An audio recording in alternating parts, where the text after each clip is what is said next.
il faut beaucoup d'énergie. Pour être un entrepreneur, il faut se relever 50 fois. C'est un des métiers les plus difficiles psychologiquement au monde. On ne reçoit que des mauvaises nouvelles. Tout le monde veut te tuer. Tes concurrents, tes fournisseurs, tes salariés. Franchement, c'est dur. Bon, et on a tous un moteur. Ce moteur, il est alimenté par l'ego, pour certains, l'envie, la colère, la douleur, qu'importe. Quel que soit le carburant qu'on va utiliser, ce dont on est sûr, c'est que si on n'a pas eu une source de carburant, alors le moteur ne fonctionnera pas aussi longtemps que ça. Bonjour à toutes et à tous, je suis Alexandre Mars et vous êtes sur RCJ. Je suis ravi de vous retrouver pour un nouvel épisode de Pause, le podcast où on prend le temps de s'arrêter, le temps d'écouter, le temps d'explorer, le temps de rire. Chaque épisode est l'occasion de marquer un temps d'arrêt pour aller à la rencontre de mes invités. Ces femmes et ces hommes sont artistes, chefs d'entreprise, écrivains, entrepreneurs, sportifs ou activistes, et ils ont accepté, le temps d'une pause, de nous livrer les dessous et les secrets de leur parcours. Pause donne le micro cette semaine à l'un des investisseurs préférés des Français, que certains d'entre vous ont peut-être découvert grâce à l'émission à succès « Qui veut être mon associé » sur M6. Originaire de Marseille, même s'il a un peu perdu son accent, il est très peu scolaire mais trouve plus sa voie en études d'informatique après le bac. Il ne va tout de même pas au bout de ses études pour se lancer dans sa toute première aventure entrepreneuriale, la première de bien d'autres. CTB, Option Innovation, e-France et enfin une de ses plus grandes, si ce n'est sa plus grande, Mythique, qui se chargera d'asseoir sa légitimité en tant qu'entrepreneur innovant et visionnaire. Vendu en 2011, il ajoute à sa casquette alors d'entrepreneur celle d'investisseur. Le temps d'une pause, il nous parle de sa trajectoire, de son goût du risque, de son flair pour détecter les tendances de demain, de ses succès comme de ses échecs. Il nous dévoile ses conseils précieux. Bonjour Marc Simoncini. Bonjour. Comment tu vas ? Ça va, c'est bien de faire une pause, j'en avais bien besoin. J'ai lu sur toi, sur ta famille, j'ai remarqué que tu étais dépeint quand on parle de ta famille comme le vilain petit canard. Ouais. Parce que ta maman était institutrice, ton papa ingénieur France Télécom, des grandes études, ton grand frère ingénieur aérométier, ta petite sœur a fait un MBA de finance à Washington. Et toi, tu as redoublé 2 fois, c'est ça, une au collège et une au lycée. Ton bac, tu as eu 2 fois ou la première? Non, première, mais au rattrapage quand même. Bah, comment tu n'as pas redoublé 3 fois, tu as redoublé 2 fois. Pas. Moi, on fait partie du même clan, hein, puisque moi aussi, j'ai redoublé 2 fois. On n'est pas extrêmement nombreux. Non. Est-ce que tu t'es senti, parfois, même dans ta propre famille, comme un intrus, comme quelqu'un qui était différent des autres? Ton papa te mettait une pression assez importante, lui qui était ingénieur. Comment toi, tu l'as vécu très jeune? En partant, je suis parti dans ma tête très vite. J'avais 8 ou 9 ans, moi. Et non pas que j'ai quitté ma famille, parce que évidemment je vivais avec eux, mais dans ma tête, j'étais ailleurs. Je lisais. Alors, mon père avait interdit la télé chez moi à l'époque, donc on n'avait pas la télé, donc je m'évadais beaucoup dans les livres. Et puis dans les bandes de copains, dans l'eau, dans la mer, je partais loin. Enfin, et surtout, j'arrivais pas à rester dans ce monde qui était très cartésien. Mes parents étaient très cartésiens, mon père était très mathématicien, et ils étaient tous très très cartésiens, et moi je l'étais pas du tout. Et mon père, c'est pas que c'était péjoratif, mais ça me touchait pas. Il disait, oh, de toute façon, Marx, c'est un poète. Ben oui, moi je lisais Lamartine quand j'avais 17 ans, ça rendait dingue mon père, parce qu'au lieu de réviser mes maths, je lisais Lamartine que je connaissais à l'époque par cœur, page par page, et il comprenait pas que je puisse passer autant de temps dans cet univers qui était pas très rationnel, et qui n'avait pas de sens en fait. Pour lui, il comprenait pas, même si il m'a laissé faire, mais tu as été très fier justement dans tes réussites après, de lui dire papa regarde, c'est faisable? Inconsciemment, je pense que j'ai beaucoup fait de ce que j'ai fait pour que mon père me regarde en disant finalement c'était pas que un poète. Mais j'ai jamais eu ce retour. Tu l'as jamais eu ce retour? Non, j'ai jamais vraiment eu. Non, ma maman elle est toujours là, donc je vais pas en parler. Ta maman, ouais. Non, c'est un peu pareil. C'était un peu de distance. Un peu de distance, un peu de. Là, j'ai fait beaucoup de bruit pour être écouté. Finalement, j'aurais mieux fait de fermer ma gueule. J'aurais été mieux entendu. Alors là, on est quand même dans ces années où tu grandis à Marseille, hein, puisque tu grandis là-bas. La famille est italienne, enfin une partie de ta famille est italienne. Tu grandis à Marseille, dans les Calanques. T'as l'accent. Ouais. Et là, qu'est-ce qui se passe? Ton papa qui travaille pour France Télécom. Donc France Télécom, pour ceux qui ne se souviennent pas, c'est l'ancien Orange. Ouais. Là, il est dans une voie tracée qui est très loin de ce que toi tu peux imaginer pour toi. Hein. C'est que tu rentres là-bas à 20 ans et tu sors potentiellement à 60 ans. C'est ce qu'il a fait. C'est ce qu'il a fait. Et là, il est muté. Ouais. Et ça se passe. Il n'est pas forcément muté là au-dessus. Pour toi, au-dessus d'Avignon, pour bien comprendre, hein, au-dessus d'Avignon, pour Marc Simoncini, c'est le Nord. Bah, il m'a dit, je suis muté dans le Nord. En l'occurrence, à l'époque, ça s'appelait Chalon-sur-Marne. j'étais tellement triste que maintenant ils ont rebaptisé ça Châlons-sur-Champagne. Hein. Mais il m'a dit c'est au nord. Et donc moi j'ai pris une carte Michelin. À l'époque on n'avait pas de smartphone. J'ai déplié la carte et je cherchais au nord où est-ce que j'allais vivre. Et je cherchais Chalon-sur-Marne entre Marseille et Avignon. Et puis j'ai vu que c'était vraiment plutôt vers Reims. Donc là j'étais pris dans un énorme coup de déprime. Mais mon papa venait d'un milieu très très pauvre et il était très très brillant. Et donc il a été repéré par le curé du village quand son père, donc mon grand-père, a voulu le retirer de l'école. Le curé est allé voir l'évêché de je sais pas où et a dit ce gosse vous pouvez pas le sortir de l'école. Et l'évêché a donné une bourse à mon papa qui est parti dans un couvent, enfin une école religieuse catholique pour faire ses études. Et toute sa vie il a franchi tous les échelons pour arriver DRH d'Orange. Et je dis toujours ça de manière ironique, mais avec plein de tendresse, c'est qu'il n'avait pas un sens de l'humain énorme, mon père, et il a quand même fini DRH d'Orange. Donc je me dis, chez Orange, au niveau des recrutements, il y a quand même des trucs qui sont étranges, mais voilà, il a eu une carrière de fonctionnaire au mérite, au travail, et je ne l'ai pas beaucoup vu. Ton papa, qui lui a pu faire ses études grâce à une bourse, était repéré, il avait la foi un peu? Non. Pas du tout. Non, pas du tout, parce que mon grand-père avait plein de qualités. Il en avait une qui était extraordinaire, c'est qu'il était communiste et il était surtout résistant pour les résistances italiennes. Et un curé avait trahi ses compagnons et avait vendu les compagnons aux Allemands. Et il avait une énorme dent contre les curés et la religion en général. Et je crois, je ne sais pas si c'est une légende, mais qu'il n'est pas allé à l'église au mariage de mon père. Je crois qu'il est resté à la porte. Il ne voulait pas aller voir le curé. C'était vraiment... Donc là, tu te retrouves à Châlons-sur-Champagne. Sur-Champagne. Et là, tu arrive, tu es en seconde, tu arrives avec un accent... Tu pourrais me refaire c'est quoi ton accent? Je pouvais parler comme ça, comme je parlais à l'époque. Comment tu t'appelles? C'est vraiment comme ça que tu parlais? Voilà, oui, vraiment. Mais tu as travaillé pour le gommer? Ouais, j'ai travaillé des années parce que dès que j'ai fait du business, je me suis dit qu'avec un accent pareil, c'était pas possible. Donc à 20-23 ans, quand tu commences à 23 ans, j'ai déjà ce truc de me dire, j'avais deux complexes à l'époque. Le premier, c'est de pas avoir fait d'études, énorme complexe. Et le deuxième, c'était d'arriver du soleil avec cet accent. Et alors c'est étonnant parce que mon frère a quand même monté une boîte qui est le deuxième foreur au monde, après un énorme groupe australien, je crois, dont j'ai oublié le nom, mais enfin, il a monté une boîte qui est cotée à Toronto. Voilà, une boîte qui vaut quand même. Lui, il a gardé vraiment l'accent de Rému, quoi. Et je me dis, chapeau, parce que c'est faisable. Fallait le faire, tu vois. Il a IPO avec l'accent comme ça. Non, moi, voilà. Donc, toi, tu as réussi à le gommer. J'ai réussi à le gommer. Il y a quand même beaucoup de gens qui ont complètement, je l'entends pas. Ouais. Donc, c'est faisable. Parce que moi, je vois beaucoup d'amis du Sud qui me disent, ou d'ailleurs, parce que c'est pas que l'accent du Sud. C'est faisable. Il faut avoir un moteur pour le faire. Il faut avoir une vraie motivation. Moi, j'en avais une. Ouais. Tu pensais que ça allait potentiellement desservir tes ambitions?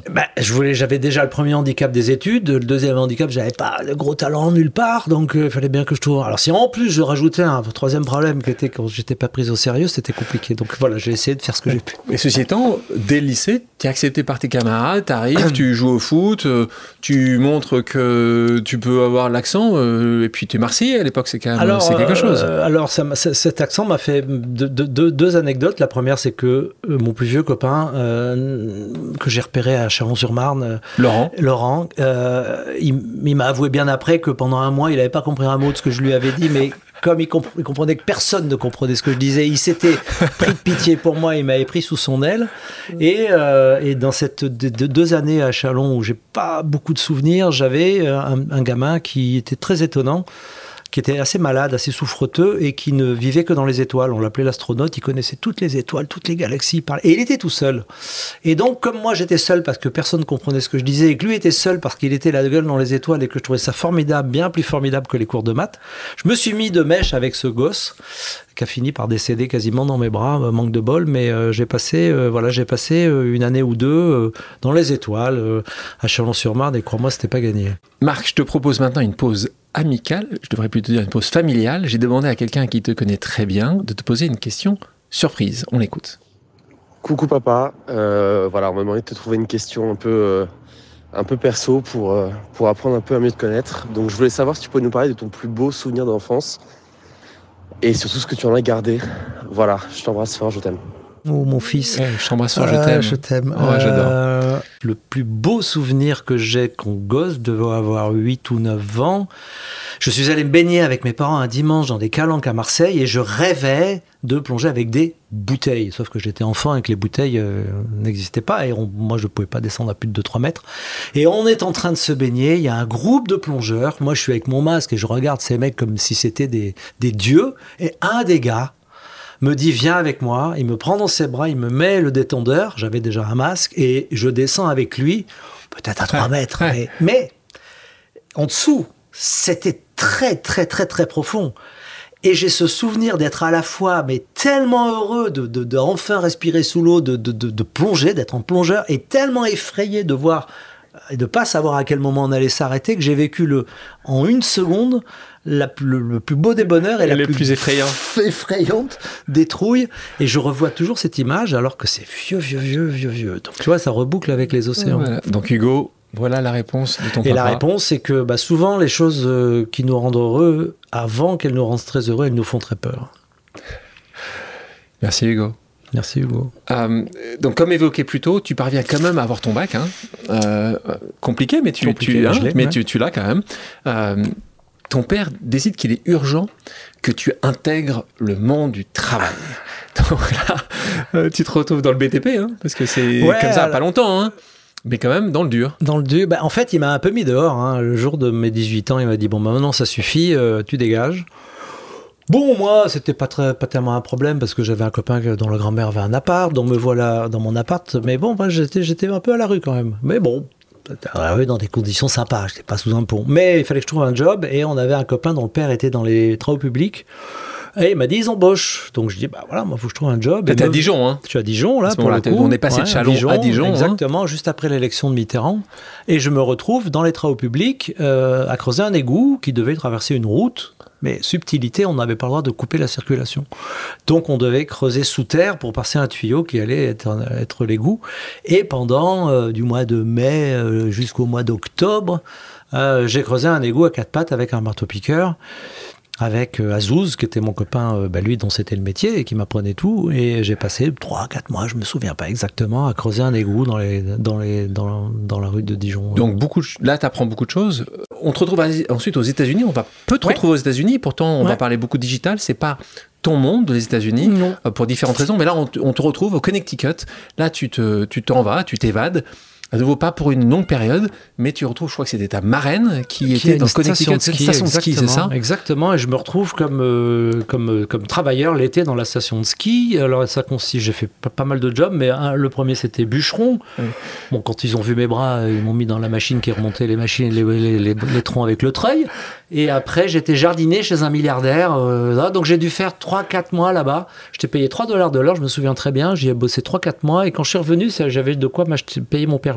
Quelque chose qui t'a marqué de ces années aux États-Unis, les 3-4 mois, t'as trouvé quelque chose, une mentalité, quelque chose ou pas vraiment dans ces 3-4 mois ? C'est pareil, je me suis retrouvé au milieu, faut voir dans quoi j'étais, c'était des Hells Angels qui venaient bosser comme bûcherons. Ils venaient du Canada, ils venaient du Vermont, ils avaient des bras comme mes jambes, ils étaient tatoués. Et moi j'arrive le premier jour, je suis un freluquet, et ils étaient au moment en train de se baigner dans un lac après le travail, et je me revois avec mon petit maillot de bain, eux ils étaient comme ça, barbus avec de la bière, et moi je me suis dit, ces mecs-là, ils vont me broyer, quoi. Et en fait, non, ils m'ont pris sur la rêle. Ton anglais était comment ? Scolaire. D'accord. Avec l'accent, et en plus l'accent. T'avais encore l'accent, ou t'avais plus l'accent là ? L'accent, ça je me souviens pas, mais on se comprenait très bien. Et finalement, je conduisais le treuil aussi bien qu'eux. Donc ils m'ont pris sous leur aile, ça a été super. Ils m'ont appris plein de trucs. Ils ont été surtout adorables, comme les Américains peuvent être adorables. Une question pour les jeunes qui nous écoutent, qui sont en train de se chercher. Toi, on est vraiment dans ces années-là. On te met dehors de chez toi, et tu le dis avec beaucoup de respect pour ton papa, mais il te met quand même dehors.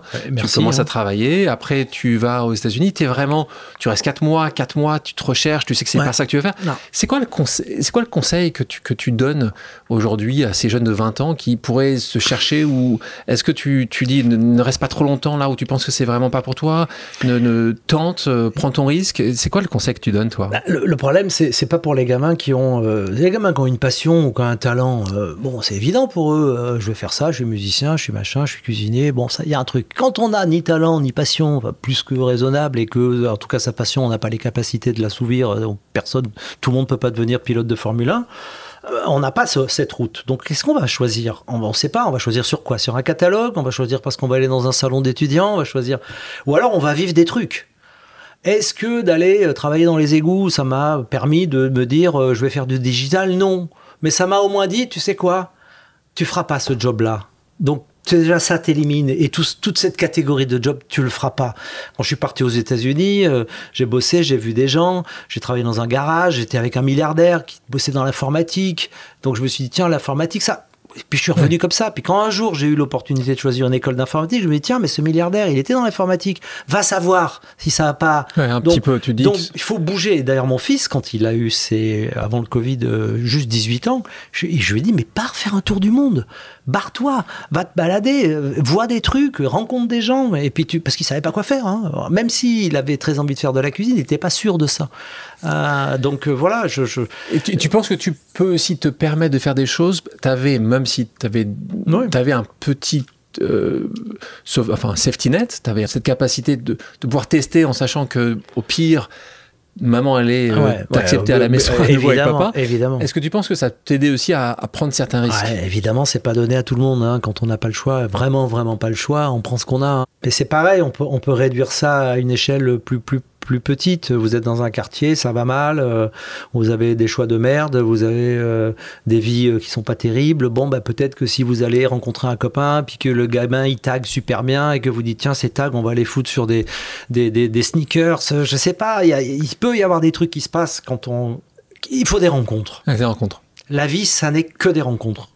Voilà. Ouais. Et donc une rencontre avec une passion, une rencontre avec quelqu'un, une rencontre avec un projet, une rencontre avec une opportunité. Et les rencontres, quand on est assis dans une chaise, elles passent moins vite que quand on se balade en zigzag.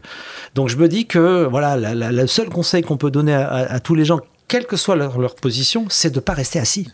Voilà. À minima, ne restez pas assis. Tu reviens en France, et là, école d'informatique, ESI, qui a changé de nom, là aussi, là où tu passes, ça change encore après. Ça coule surtout. Exactement, Super Info maintenant.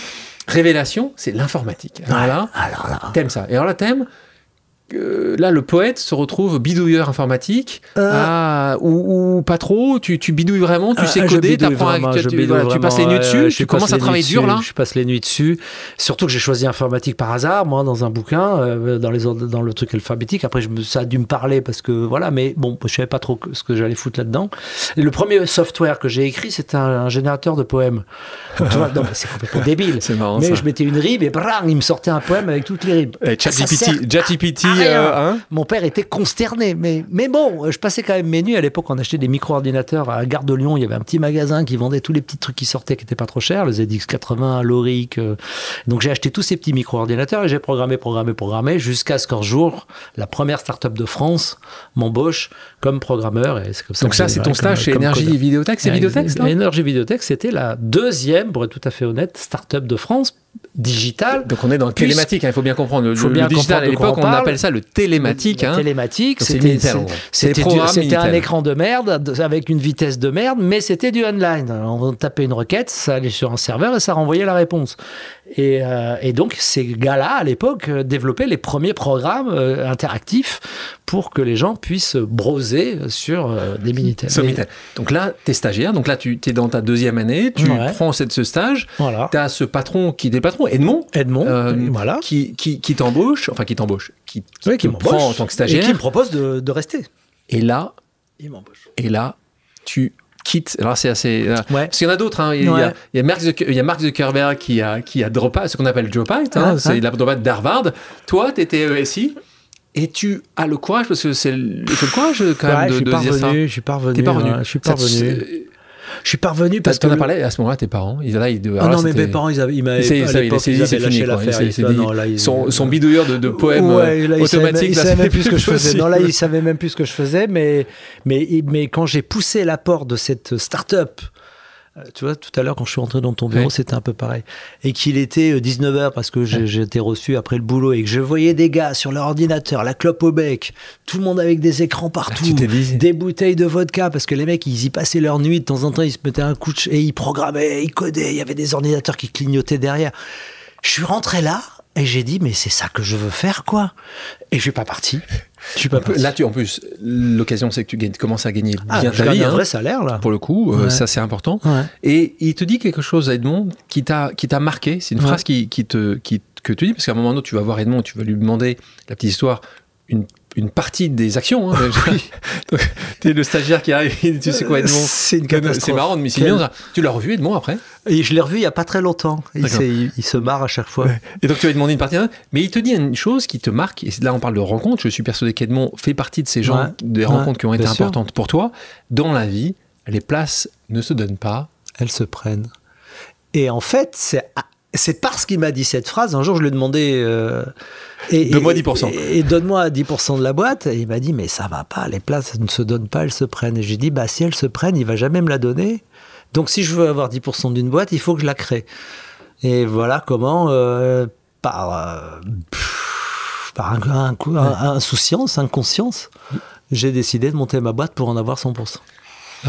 Je dis souvent que la chance existe, mais les chanceux n'existent pas. Qu'est-ce que tu en penses, toi? Oui, les chanceux, ils n'ont pas plus de chance que les autres. C'est juste qu'eux, quand elles passent, ils tendent le bras. Voilà. Donc, le jeune Marc, il quitte l'école, il lance CTB. CTB, c'est ta première, hein? Extraordinaire.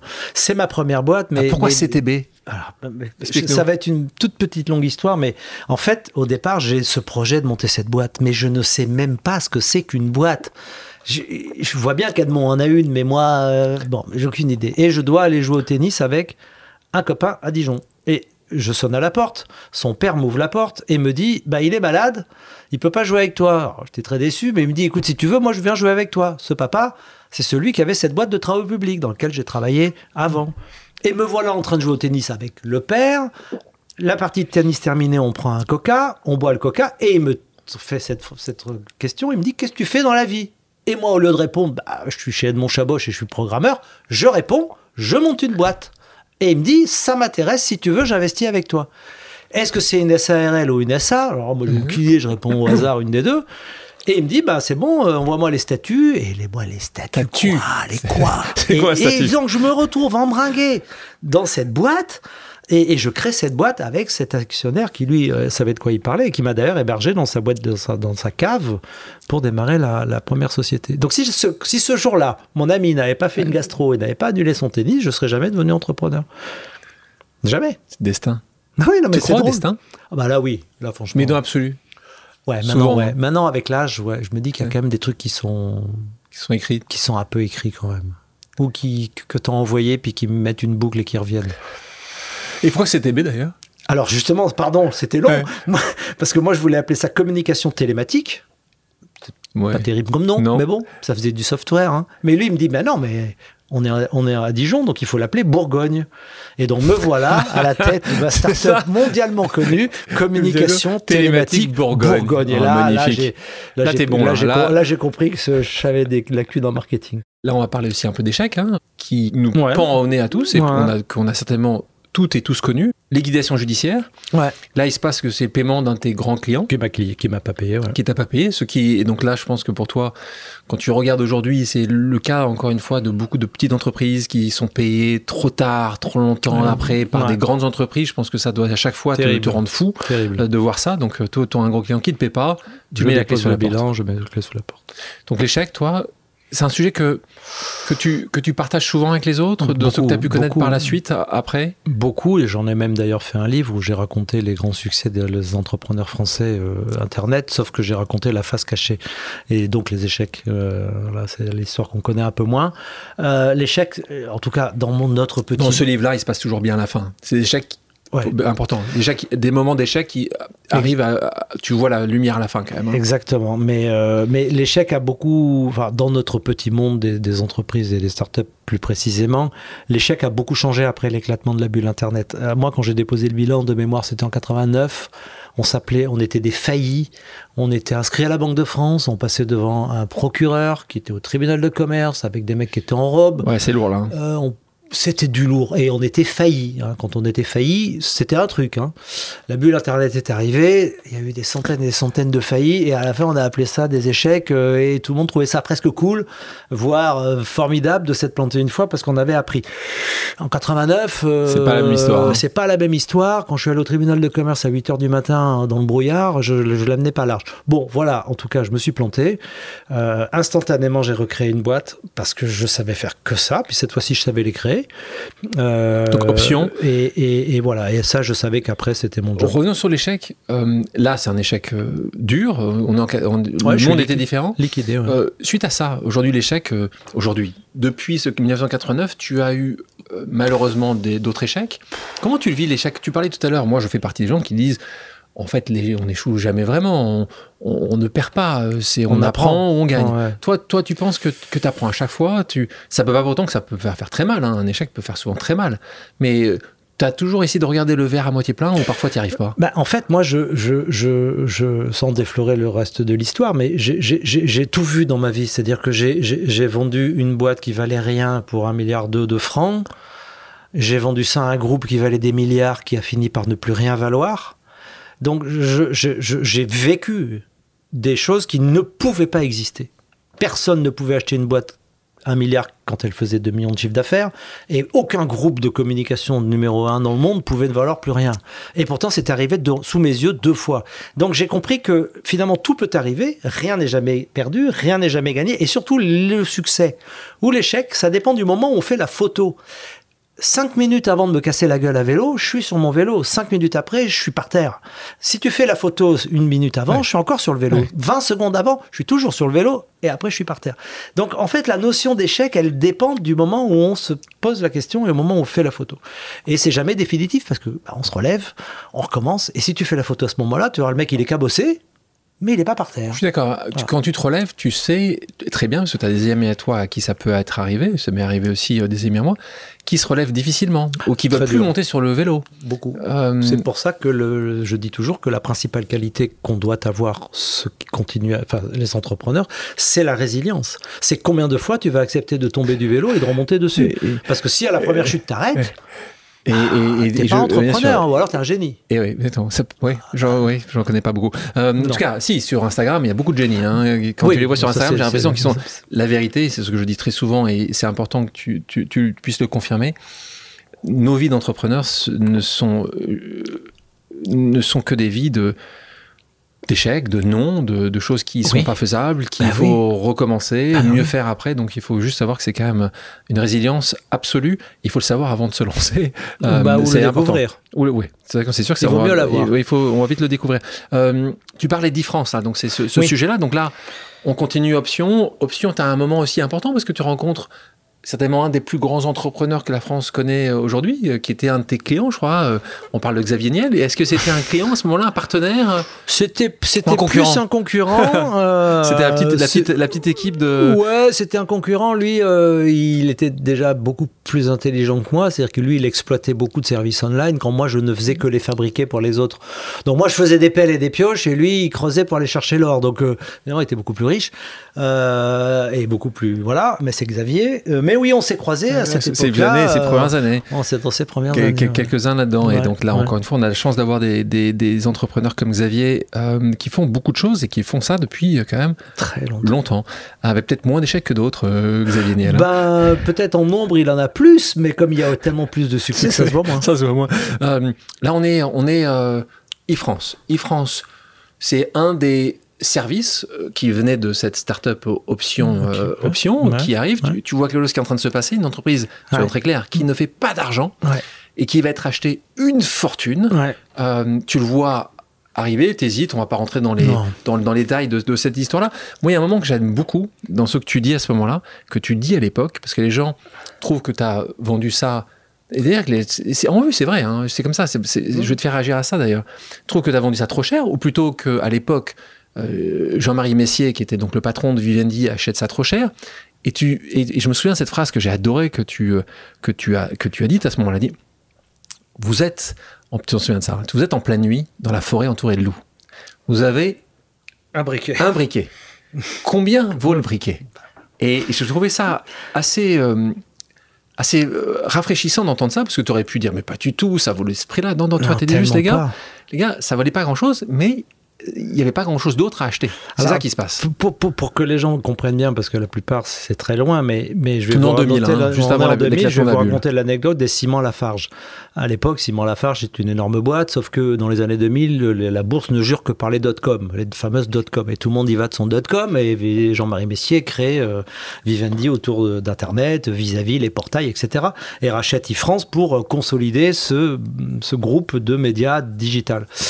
Et Lafarge, qui continue à faire du ciment, voit passer tous les trains, tous les cours de bourse s'enflammer, et son cours reste scotché au cours du ciment. Et il y a un gars chez Lafarge qui décide de lancer Lafarge.com et qui fait une plateforme d'échange de ciment, et le cours explose, et le cours de Lafarge enfin rejoint les sommets des autres startups. Eh ben, la métaphore, c'est ça. C'est qu'à l'époque, tout ce que tu faisais qui pouvait de près ou de loin créer du trafic sur Internet et ouvrir les portes au futur du digital, de l'e-commerce, etc., valait des fortunes. En particulier, l'idée qu'avait Jean-Marie Messier, qui est une idée qu'il a eue trop tôt, mais qui s'est construite maintenant, aujourd'hui, 15, 20 ans après, 25 ans après, qui était la convergence. La convergence des tuyaux et des contenus.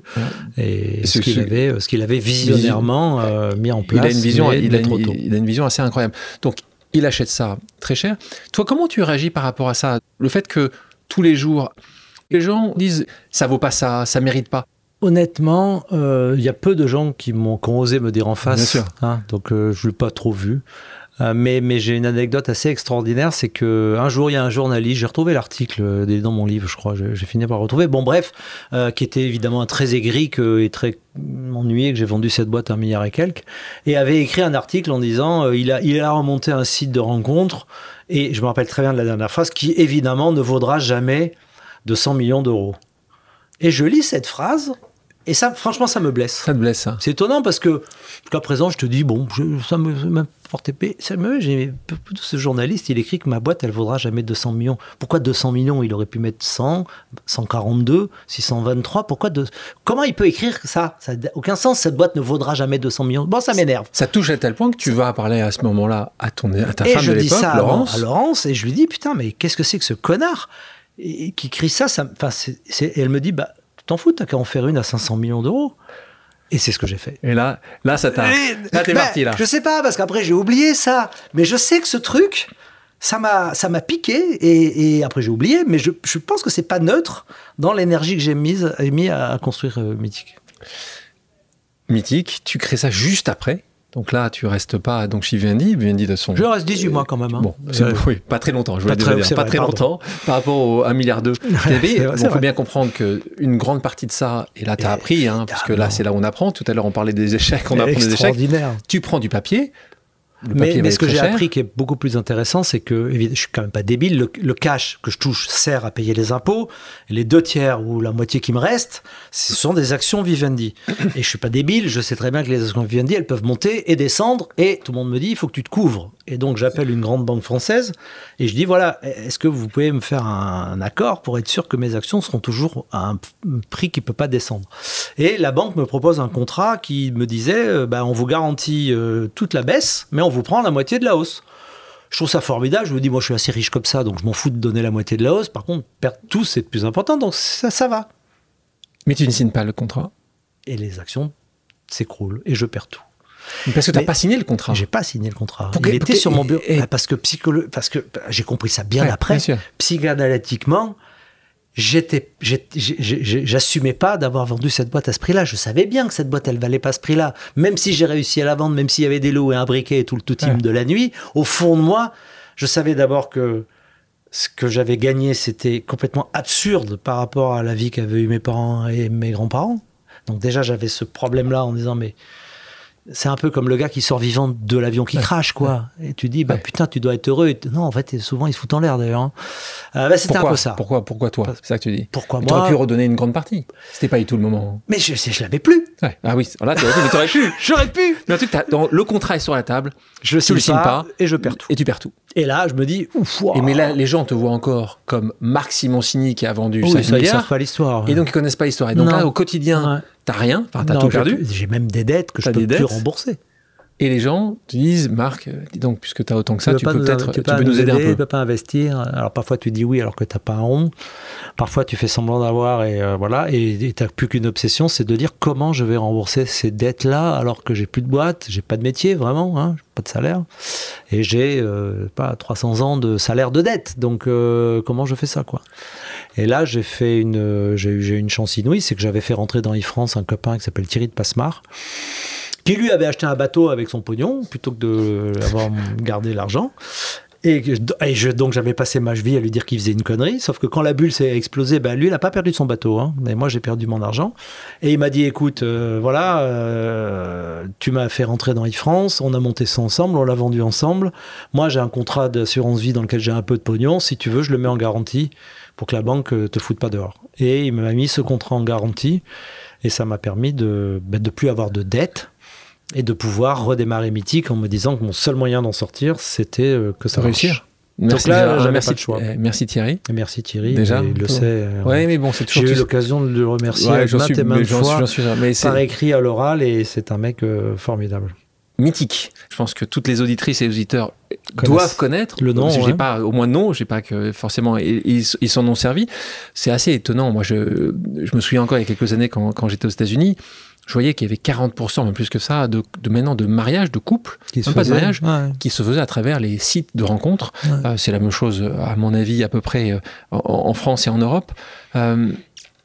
Raconte-nous, qu'est-ce qui se passe à ce moment-là? Enfin, moi, je connais l'histoire, mais raconte pour les gens qui nous écoutent, comment ça se passe, cette rencontre avec tes potes qui commençaient à... On parle encore une fois, c'est pour ça que c'est important. Hein.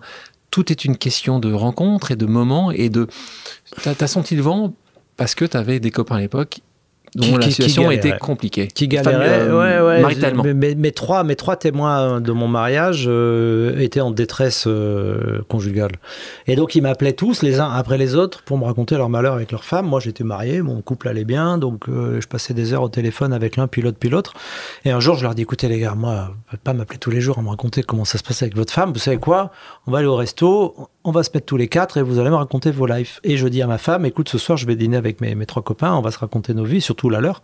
Et elle me dit, ça tombe mal parce que c'est notre anniversaire de mariage. Donc déjà, il y avait un truc où je me dis, c'est une mauvaise date, mais elle est très cool, elle me laisse y aller. Et pendant ce dîner, mes trois potes me disent, mais moi je rencontre personne, je bosse, au travail c'est pas possible, je suis trop vieux pour sortir. Et tout le dîner, ils me disent, c'est pas tant que je divorce, bon ça c'est bien, mais je ne sais pas où rencontrer les gens.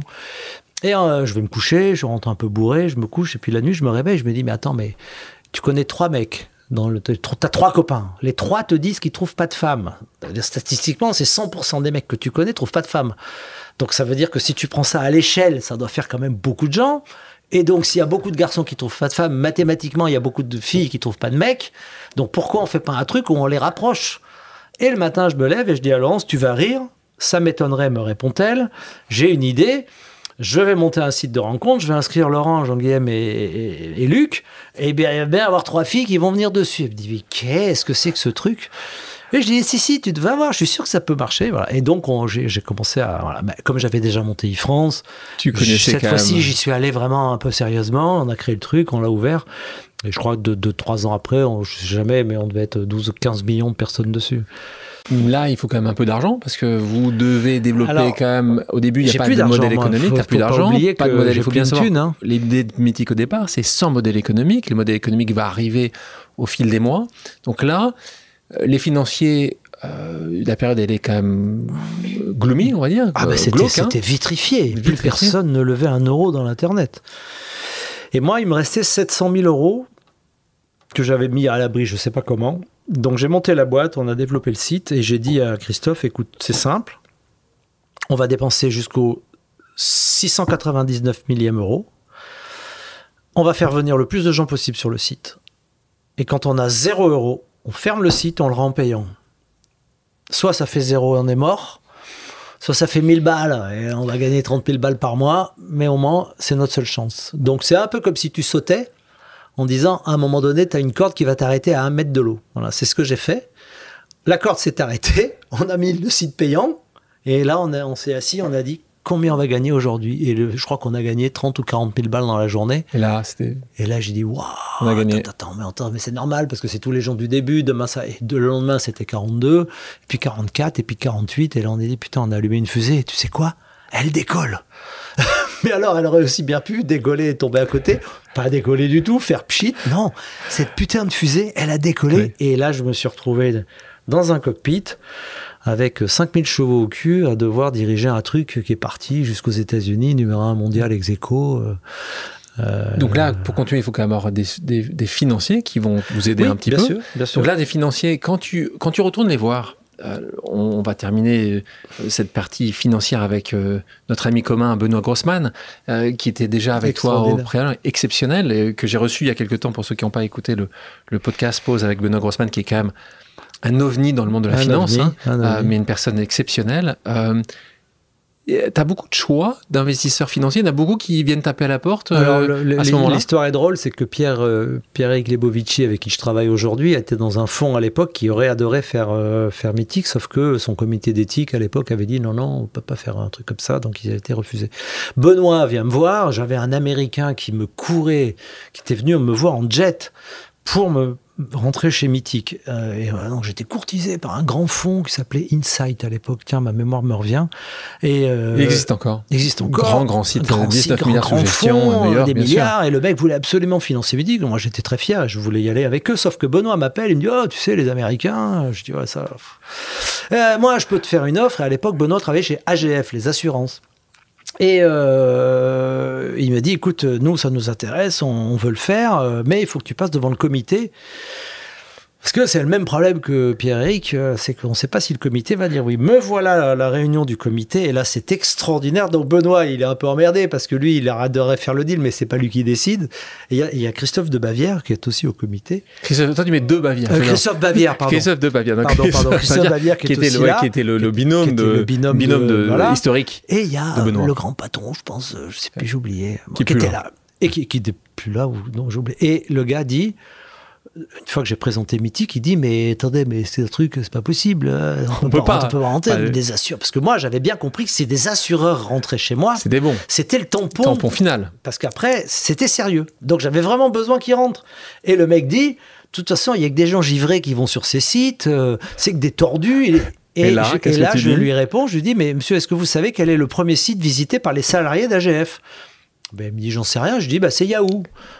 Il dit très bien. Je dis mais le deuxième, c'est Mythique. Donc, sauf à ce que vous embauchez que des gens tarés et complètement fous. Et là, un mec me dit, ok, on rentre. Les gens sortent, t'as le chèque de AGF. Le chèque d'AGF. Et donc, avec Benoît Grossman, sauf que là, j'ai toujours mes dettes. Et que comme le site commence à exploser et que ça commence à marcher, je pense à ça parce que je viens de citer Yahoo, un jour, je reçois un coup de fil de Yahoo. Jerry Yang. T'allais y arriver. Qui me dit, écoutez, faut que je vous dise, on a Jerry Yang qui est venu à Paris, il a visité toutes les grandes boîtes du CAC 40, et quand il était à l'accueil dans les réceptions, il voyait des jolies filles qui étaient sur un site, il aimerait bien savoir ce que c'est que ce site. Je lui dis, ce site, c'est Mythique.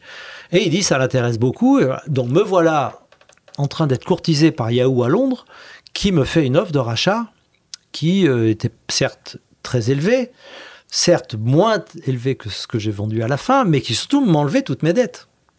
Et donc j'ai très vite été confronté à un choix assez horrible. Est-ce qu'il faut vendre trop tôt ou est-ce qu'il ne faut pas vendre trop tôt? Mythique devient leader en Europe, s'exporte même en Chine, au Brésil. Tu introduis donc, là on est en 2005, tu introduis finalement Mythique en bourse, donc pour des sommes considérables. On revient sur ce gentil, entre guillemets, journaliste qui disait jamais plus que 100. Là, tu l'as trouvé à 500. On parle de chiffres considérables. 500 millions d'euros. Je veux dire, 500 millions d'euros à l'époque, c'est l'équivalent de 5 milliards aujourd'hui. Ça reste même aujourd'hui, c'est exceptionnel. N'essayons pas de comparer par rapport aux choses qui ne sont pas comparables. C'est exceptionnel. Pourquoi l'introduire en bourse, justement? C'était quelque chose qui te manquait? Tu dis, je n'ai pas fait ça? C'était un problème d'ego? Non. Ça, je vais te dire, maintenant je peux le raconter. J'ai eu l'idée j'ai pris la décision d'essayer de mettre Mythique en bourse en pissant un jour dans les bureaux. Et en fait, je devais lever 80 millions pour acheter tous mes concurrents en Europe. Ça, on avait ciblé à peu près 100 millions. Bon, on savait qu'on avait besoin de 100 millions. Et on avait vu des fonds qui étaient OK. Voilà. Et je me suis dit, je vais me retrouver avec 3 à 4 fonds, dont un américain, dont un allemand, des boards, on va être 17. Est-ce que tu es fait pour ça? Non. Est-ce que tu vas être bon pour non. Est-ce que tu as envie de ça? Non. Donc j'ai dit, comment je fais pour trouver 80 millions sans avoir 4 casse-pieds à mon board? J'ai dit, je vais en bourse parce que j'aurai 400 000 petits porteurs. Et je préfère avoir 400 000 petits porteurs devant moi, donc personne, en tout cas de gros, plutôt que 3 fonds ou 4 fonds. Mais pour ceux qui ne savent pas forcément comment ça se passe en bourse, c'est une vision peut-être un peu simpliste de voir les choses, parce que tu te retrouves avec...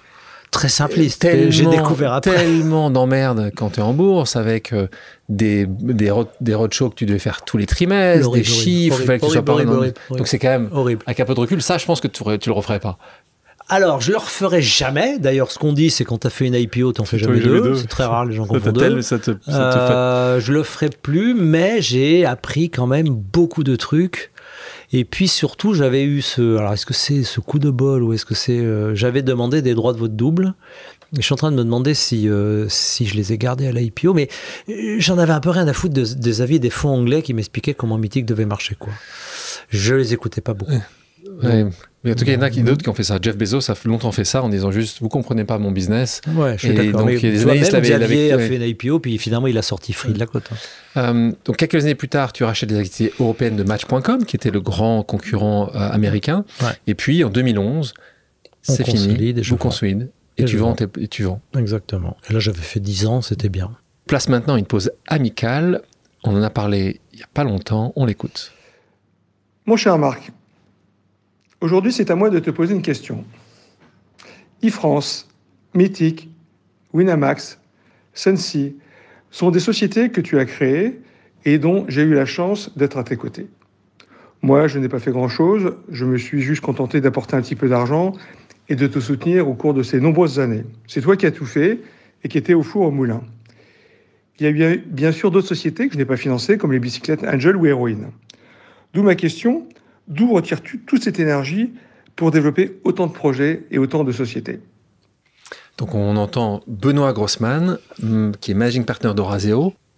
Alors, c'est la dernière page de mon livre, donc je ne vais pas la citer de tête parce que je l'ai oublié, mais ce que je dis, c'est que il faut beaucoup d'énergie pour être un entrepreneur. Il faut se relever 50 fois. C'est un des métiers les plus difficiles psychologiquement au monde, pas physiquement, mais psychologiquement. On ne reçoit que des mauvaises nouvelles. Tout le monde veut te tuer, tes concurrents, tes fournisseurs, tes salariés, tes machins. Bon, donc, franchement, c'est dur. Bon, et on a tous un moteur. On a un moteur pour continuer à avancer, à se relever, à prendre des coups dans la gueule et à avancer. Chacun va chercher l'énergie de ce moteur au fond de lui.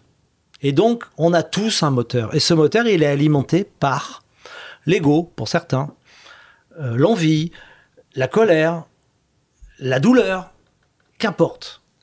Quel que soit le carburant qu'on va utiliser, ce dont on est sûr, c'est que si on n'a pas eu une source de carburant, alors le moteur ne fonctionnera pas aussi longtemps que ça. Donc, les entrepreneurs, ce sont quasiment tous des gens qui ont quelque chose qui les pousse à avancer, c'est un besoin impérieux de rester debout, et ils vont chercher ça au fond de ce qu'ils sont, de leur histoire, de leur passé, et c'est presque de la psychologie. C'est pas presque, c'est de la psychologie. Passons donc à ta casquette d'investisseur. Tu as mis de côté de l'argent après Mythic, tu as monté ton fonds. Moi, je me souviens qu'on avait passé. Oui. Je t'ai suivi, je te connais depuis les années 2000, donc je t'ai suivi dans toutes tes histoires, dans toutes tes aventures.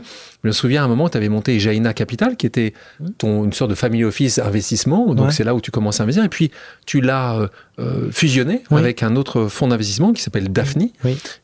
Et si on doit t'amener un peu dans ton cerveau, un peu comme tu le faisais sur la partie entrepreneuriat, qu'est-ce qui te pousse à investir aujourd'hui quand tu regardes un dossier? Il y a un sujet spécifique? Comment tu investis? Il y a des critères que tu regardes plus que d'autres? Alors, chez Daphne, on prend des boîtes qui font, on appelle ça Tech for Good. Good, le mot good, il est vraiment là. C'est pas une invention marketing. Hein. On essaie de financer des boîtes qui ont vraiment ce qu'on appelle la finesse, c'est-à-dire des valeurs, et qui essayent de faire au mieux le bien. Donc ça, c'est très important. Ce qui m'a poussé ce qui m'a séduit à rejoindre Daphni, c'est qu'ils le font de manière beaucoup plus professionnelle que ce que nous, on pouvait faire quand on a un family office, on gère son argent. Alors, ça ne veut pas dire qu'on fait n'importe quoi, mais on n'est pas redevable et on n'est pas aussi impliqué et aussi sérieux au sens littéral du terme que quand on gère l'argent des autres. Donc, Daphni s'est investi de manière beaucoup plus professionnelle. Donc, pour répondre à ta question, parce que je n'en ai éludé aucune, quand un dossier passe chez Daphni, il est creusé, il est analysé, il y a des mémos qui sont faits, qui sont lus, il y a des comités qui regardent, on donne chacun notre avis, on met un poids à nos réponses, on challenge le gars. Il y a beaucoup de rationnel. Alors que quand c'est ton pognon, tu vas croiser une boîte qui fait des enceintes de dingue et tu vas écouter un album de Serge Gainsbourg et tu vas dire j'ai jamais entendu un son pareil et tu vas foutre 10 millions sans même avoir le BP ou sans même avoir... Ça, on parle de ton investissement dans des Vialet, là. C'est ça? Bon, je voulais pas les citer, mais en tout cas, c'est puisque tu le fais, et ça, jamais on fera ça chez Daphni. Chez Daphni, bien sûr. Voilà. Donc, l'instinct, je le garde, et la méthode, il me l'apporte. Donc, tu continues à monter de nouvelles entreprises. On va passer quelques-unes pour se terminer sur la dernière, qui est, selon toi, la dernière. La vraie dernière. J'attends de voir ça, mais en tout cas, pour que ça soit la dernière, il faut déjà, de nouveau, que tu arrives là où tu imagines qu'elle doit être. Ouais. Justement, elle s'appelle Angel. On parle de mobilité douce, puisqu'on parle de vélo et vélo électrique. Extrêmement compliqué, parce que le domaine est compliqué, parce qu'on est sur du hardware, toi qui n'en as jamais fait au préalable. On est sur du produit en France, et merci de le faire. Et quand un monde est quand même assez peu produit en France, on essaie de réindustrialiser, c'est le grand sujet de la BPI, Nicolas Dufourcq. Toi, quand tu dis, tu peux, dans ta tête, ça peut pas être un échec. Si tu te dis c'est la dernière, il faut que ça arrive à un niveau. C'est quoi ce niveau-là? Ça sera un échec le jour où j'aurai tout essayé et que ça décolle pas, que ça marche pas. Bon, marcher, c'est quoi marcher? Je veux pas faire une grosse boîte. Mais c'est quoi? Il faut que ce soit une boîte qui soit profitable, mais qui soit capable de tourner sans financement, de faire un EBITDA positif. Il ne s'agit pas d'aller de vendre des vélos dans le monde entier, quoique. Tu vois, quoique quand même. Parce qu'on y est. Il se trouve qu'on a eu la chance de signer un deal avec BMW qui nous pendant 5 ans, nous permet de vendre nos vélos dans toutes leurs concessions du monde, donc y compris l'Asie et les États-Unis. Donc, on n'y est pas encore, mais on pourrait y aller. Donc, on a encore devant nous un calendrier assez dingue à dérouler. C'est très dur parce qu'on est né sous Covid. Et parce qu'une fois qu'on est sorti du Covid, on s'est pris la guerre. Et donc, c'est ce que je disais avec mon actionnaire, c'est mon actionnaire SEB, le groupe SEB, qui est un groupe qui a 165 ans de mémoire, exceptionnel, et dont le patron, Thierry de la Tour d'Arthez, me disait, mais tu sais, ce qu'on vit là, c'était il y a 3-4 ans, on a tous les vents adverses, et à part les 2 guerres mondiales, on n'a jamais eu face à des vents aussi adverses. Donc voilà, et moi je lance un projet industriel en France au moment où les éléments sont déchaînés. C'est le gars, il fait un canoë-kayak, il se décide qu'il est joli, qu'il va aller loin et qu'il est pas cher, et se lève la plus grande tempête de l'histoire, et le gars il est sur son canoë et il dit j'en ai rien à foutre, je continue. Et je vais peut-être finir par ça sur Angel, c'est que je me suis longtemps dit mais pourquoi tu te casses à faire ça alors que tu sais très bien que c'est probablement un des trucs les plus durs, pourquoi tu fais ça? Et je réponds d'une main en disant bah ouais, mais moi le vélo c'est une passion. Ouais, ok, mais enfin des passions tu peux en avoir qui sont moins casse-pied. Et en fait je me suis posé la question une nuit, je me dis mais pourquoi quand même? Et je me suis souvenu, un truc que j'avais complètement oublié, que quand j'étais gosse j'avais été assez malade et j'avais dû rester enfermé dans ma chambre en quarantaine, j'imagine, pendant quelques mois, je sais plus, et j'ai toujours pas la télé, et ma mère, voyant que j'étais seul dans ma piole toute la journée, m'avait acheté un petit vélo. Et elle me l'avait mis dans ma chambre en me disant, le jour où tu seras guéri, tu pourras aller faire du vélo. Et ce petit vélo, ça avait été mon compagnon pendant tout ce temps-là. Et je me souviens, je le démontais, je le remontais, j'améliorais le truc, et j'ai passé 3 mois après, et il m'a donné envie de guérir et de rouler dessus. Est-ce que j'ai pas oublié cette histoire? Et que finalement, à la fin de ma life, je me dis, le vélo, c'est un truc qui va au-delà de ça et qui me donne cette énergie, va savoir. T'es pas à la fin de ta life.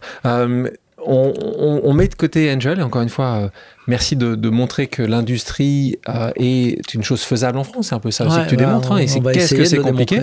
Donc voilà, ceux qui veulent acheter des vélos électriques, n'hésitez pas. Angel, c'est gentil. C'est un geste pour la France. Il est un geste en plus pour la France. Et en plus, il est beau. 2020, tu mets tes talents d'investisseur / d'entrepreneur au service d'une émission qui se démarre à ce moment-là. On parle de Qui va être mon associé. Tu t'es retrouvé comment sur le projet? Oh là là, j'avais été sollicité plein de fois pour plein de projets un peu merdiques. J'avais jamais donné suite. Il y a eu plein d'idées autour de ça, de gens qui voulaient monter ce type d'émission. Et un jour, Nicolas Taverneau, qui était un copain, m'a appelé en me disant, écoute, voilà, on a repris les droits de Shark Tank. C'est une émission qui cartonne en Allemagne, m'avait-il dit, aux États-Unis surtout. Ouais, mais aussi en Allemagne. On veut faire la version française. Alors attention, c'est pas exactement la même chose que là-bas. On peut pas dire les mêmes choses. Et on adorait que tu fasses partie de ce truc-là. Donc, évidemment, personne connaissait. T'as hésité ou pas? Non, franchement, quand j'ai vu le concept, d'abord j'adore Nicolas, et puis quand j'ai vu le concept, j'ai dit ouais, ok, ça c'est bienveillant. Ce que je voulais pas, c'était un truc où tu élimines les gens, où tu les vires, là c'était bon, voilà, écoutez, on va pas investir, mais votre projet est formidable, ou on va vous aider, voilà. Donc j'ai trouvé ça bienveillant, et j'ai accepté de faire la première saison. Marc, passons à une nouvelle pause amicale en parlant de ce sujet important qui est cette émission. On l'écoute. Salut Marc. Depuis bientôt 5 saisons, tu nous fais le grand honneur d'être une figure emblématique de Qui va être mon associé. Et pour cela, nous en sommes extrêmement fiers. Ton partage d'expérience en tant qu'entrepreneur et investisseur permettent à des millions de Français de mieux comprendre comment fonctionne l'entrepreneuriat et a très probablement amorcé des vocations chez certains. Moi, ce que j'aimerais savoir, c'est toi, en fait. Quel est le conseil le plus précieux que tu aies reçu et qui a, en partie, chamboulé ta vie professionnelle ? Jérémy Henriet, qui est coproducteur de cette émission. De l'émission. Merci Jérémy pour ta question. Donc, alors le conseil le plus précieux, c'est super dur, le conseil le plus qu'on t'a donné, parce que c'est comme choisir ton enfant, tu sais pas trop. Les places se prennent, elles ne se donnent pas, tu vois. C'était un des premiers qu'on m'a donné, et je pense que c'est sur lequel j'ai tout bâti, quoi. J'ai échangé avec certains de tes proches, et on m'a dit, ton papa très tôt, t'as dit ça, hein, tu es poète. Ingrid, ta compagne aujourd'hui, elle est persuadée que tu finiras par écrire un livre. Tu écris de temps en temps? Tu prends des notes? Non, mais j'ai toujours dit que mon rêve, c'était d'écrire un livre, mais pas pour qu'il sorte. C'était parce que je pense qu'il n'y a pas une meilleure thérapie qu'écrire un livre, et je l'ai déjà fait. Mais ce qui est très difficile, c'est d'écrire un livre qui ne parle pas de soi. Et donc, une tous fiction. Les ans, un roman, voilà. Et tous les ans, je me dis, tiens, j'ai cette idée, j'ai ce truc, mais c'est tellement effrayant. Ça fait tellement peur, c'est tellement angoissant que je me dis, voilà, le jour où j'aurai plus d'énergie pour faire autre chose, je me foutrais sur un ordi et j'écrirai un livre. Oui, voilà, franchement, c'est mon rêve. Ça va te bouffer tellement d'énergie. Ça va me bouffer ce qui me restera. Donc, voilà, je le garde comme un espèce de truc. Je t'imagine au Cap Ferré, comme ça, sur ton bureau, à regarder. J'en rêverais. J'en rêverais. Avec toute la modestie nécessaire. En parlant d'Ingrid, je te propose maintenant d'écouter sa question surprise, une pause familiale. Mon amour, nous sommes à l'aube de nous engager pour ce que j'espère notre dernière belle et sublime aventure. Et la question que j'ai envie de te poser là tout de suite, c'est aujourd'hui, que mettrais-tu, que choisirais-tu en épitaphe? La vraie question, c'est en changerais-tu, en fait? Merci. Je vois la question. Alors aujourd'hui, si je devais avoir une épitaphe, je dirais putain que la vie est belle. Finalement. Et alors qu'avant, je disais, j'avais ce truc en me disant, je suis fatigué. Tu sais quoi, le jour où ce sera la fin, je me dirais, finalement, c'est pas plus mal d'être arrivé là. Donc je voulais mettre comme épitaphe, ça y est, j'y suis arrivé. Bon, ce que je trouvais, voilà. Mais maintenant, je dirais, putain, finalement, la vie est belle. Parce que rien n'est jamais paumé, même quand on regarde le monde tel qu'il est. Et Dieu sait que c'est compliqué. Il y a toujours un moment où tu sais quoi, tu lèves et tu vois qu'il reste un petit nuage qui est sympa, ou un truc qui se passe qui est dehors, et tu dis ça, au moins ça reste beau, quoi. Il reste du beau encore. Il reste du beau, même s'il est de plus en plus difficile à trouver. Donc la vie, finalement, on est dans un monde qui est devenu très compliqué. D'ailleurs, le problème, c'est que la plupart des gens n'arrivent même plus à le comprendre. La vraie angoisse de l'époque dans laquelle on vit et de toute ce maelstrom dans lequel on est, c'est que ça devient incompréhensible pour la plupart des gens.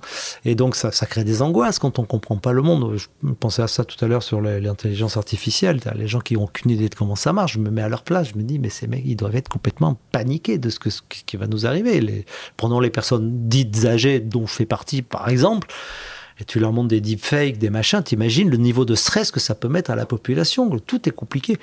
Et donc, on est dans cette espèce de monde compliqué et il faut se raccrocher à des certitudes, à des choses qui sont intangibles, qui sont solides, et c'est la beauté, c'est la nature, c'est des trucs qui sont là, quoi, qui sont posés. Quel que soit le monde, quelle que soit la guerre, il y aura toujours un putain de coucher de soleil.